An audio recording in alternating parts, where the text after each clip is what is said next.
نبی علیہ السلام کو اللہ نے وحی کے ذریعے بتایا، مولا علی کو بھیجا، انہوں نے اس عورت کے جوڑے سے وہ خط برآمد کیا، اور جب وہ خط آیا نبی علیہ السلام کی بارگاہ میں، حضرت عمر نے کہا یا رسول اللہ اجازت دیں میں اس منافق کا گلا کاٹ دوں جس نے آپ کے ساتھ یہ غداری کی ہے۔ حضور نے فرمایا عمر چھوڑ دو، اصحاب بدر کی اللہ نے اگلی پچھلی خطائیں معاف کر دی ہیں۔ نبی کا غدار، اور نبی اس کی تعویل کیا کر رہے ہیں کہ یہ دنیا کی محبت سے مغلوب ہو کے اس نے کیا، یہ منافق نہیں ہے۔ اور حضرت عمر کیا کہہ رہے ہیں، یہ منافق ہے۔ اب حضرت عمر سے توبہ کروانی چاہیے تھی نا حضور کو، نہیں کروائی، کیوں؟ اس پہ امام بخاری نے باقاعدہ باب باندھا ہے یہ مسئلہ سمجھانے کے لیے کہ اگر کوئی اپنی تعویل کی غلطی کی وجہ سے کسی کو کافر اور منافق کہہ لے تو اس کے اوپر وہ فتویٰ نہیں لوٹتا۔ آپ کو سمجھ آئی یہ بات؟ ورنہ حضور کا کام تھا نا، واجب تھا، نبی پہ تو واجب ہوتا ہے کہ وہ کہتے کہ توبہ کرتے اس طرف کفر لوٹ گیا، تو نے ایک بدری کو کہا ہے۔ تو آج بھی اگر کوئی اس طرح کہتا ہے تو وہ اپنی تعویل کی غلطی کی وجہ سے کہہ رہا ہے، کوئی شخص صحابی کو صحابی سمجھتے ہوئے نہیں کہے گا۔ یہ پیورلی علمی بحثیں ہیں جو میں پبلک میں لے آیا ہوں اور یہ اسے ایکسپلائٹ کر رہے ہیں، لیکن ان کو یہ پتہ نہیں ہے کہ یہ لوگ اسکول سے بھاگے تھے تو مدرسے میں گئے تھے، کالجز اور یونیورسٹیز کے اسٹوڈنٹس تو ان باتوں کو سمجھتے ہیں کہ کتنی لاجیکل گفتگو ہو رہی ہے۔ تو مولا علی نے کہا یہ کافر نہیں ہے۔ پوچھا گیا منافق ہے؟ کہا قرآن تو کہتا ہے منافق تو اللہ کا ذکر بڑا تھوڑا کرتے ہیں، یہ منافق بھی نہیں، یہ تو اتنی لمبی نمازیں پڑھتے ہیں۔ پھر پوچھا گیا بھی کافر بھی نہیں منافق بھی نہیں، وہ پیچھے مسلمان ہی بچ گئے نا۔ سورۃ البقرہ میں 3 ہی کیٹیگریز آئی ہیں، اہل ایمان، کافر اور منافق، چوتھی تو کوئی کیٹیگری نہیں ہے۔ فرمایا یہ ایک جماعت ہے جس نے ہم سے بغاوت کی ہے، یعنی ہمارے لوگ ہیں ہم سے باغی ہوئے ہیں۔ تو مولا علی نے یہ گڈ جیسچر دیا اور وہ دروازہ فتنے کا بند کر دیا۔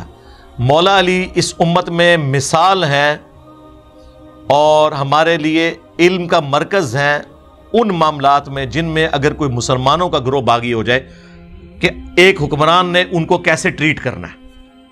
اور 695 پہ جس پہ باب باندھا امام بخاری نے کہ باغی اور بدعتی کے پیچھے نماز پڑھنا درست ہے، حضرت عثمان ابن عفان رضی اللہ تعالیٰ عنہ خلیفہ راشد ان کا فتویٰ لے کے آئے کہ جب انہیں بلوائیوں نے محصور کر دیا، ایک صحابی کہتے ہیں میں حاضر ہوا کہ حضرت ہمارے امام تو آپ ہیں، یعنی حکمران بھی آپ ہیں اور مسجد نبوی کی امامت بھی حکمران کرواتا تھا، مسجد پر فتنے کے امام کا قبضہ ہے، ہمیں خطرہ ہے کہ اس کے پیچھے نماز پڑھی تو ہم گناہ میں مبتلا نہ ہو جائیں، آپ بتائیں آپ ہمیں کیا حکم دیتے ہیں کہ ہم گھر میں نماز پڑھ رہے ہیں یا اس کے پیچھے پڑھیں؟ تو حضرت عثمان نے کہا کہ نیکی کے کاموں میں ان کا ساتھ دو، کیونکہ مسلمانوں میں اجتماعی نیکی کا کام ایک باجماعت نماز ہی تو ہے، نیکی کے کاموں میں ان کا ساتھ دو اور برائی میں ان سے الگ رہو۔ اس سے امام بخاری نے رزلٹ نکالا کہ خلیفہ راشد نے ہمیں یہ کہا ہے کہ باغی اور بدعتی کے پیچھے نماز پڑھنا درست ہے، اور دیوبندی اور بریلوی اور اہل حدیث جو آپ کو دھوکہ دیتے تھے نا کہ وہ یہودی مارنے کے لیے آئے تھے، تو اس کا مطلب ہے حضرت عثمان یہ بھی سمجھتے تھے کہ یہودی جو ان کے نزدیک یہودی تھے ان کے پیچھے نماز پڑھنا درست ہے۔ ہوں دسو کیا کرو گے؟ ماننا پڑے گا کہ مسلمان تھے، ہاں اہل بدعت تھے، خلیفہ راشد کے خلاف انہوں نے بغاوت کی، سب کچھ تھے، لیکن خلیفہ راشد کا آپ ٹیمپرامنٹ دیکھیں کیا ہے، وہ کہہ رہے ہیں نماز ان کے پیچھے ہو جائے گی، یعنی وہ کہتے تھے مجھ سے اختلاف کرنے کا مطلب یہ تو نہیں ہے کہ اسلام سے نکل گئے، نماز ان کے پیچھے ہوگی۔ اس کے بعد کوئی ہمیں لا کے کہے کہ جی وہ فلانے امام نے یہ کہا کہ فلانے کے پیچھے نماز نہیں ہوتی، وہ اپنے مامیاں دے فتوے اپنے کول رکھو، مامو پارٹی سانو نہ کوئی فتویٰ دسو، ہم فتویٰ آپ کو بتا رہے ہیں عبداللہ بن عمر کا، اس سے بڑھ کر مولا علی کا اور حضرت عثمان کا، تو اڈے بابے تے امام تے شاہی کوئی نہیں سوری شاہی کوئی نہیں، ان کے مقابلے پہ ہم تو شاہی کوئی نہیں، ویسے اسی بھی بڑی شاہ اور تھوڑے بابے کے مقابلے سے ہاں کہانی کرا کے گئے سن۔ خدا جس نے کی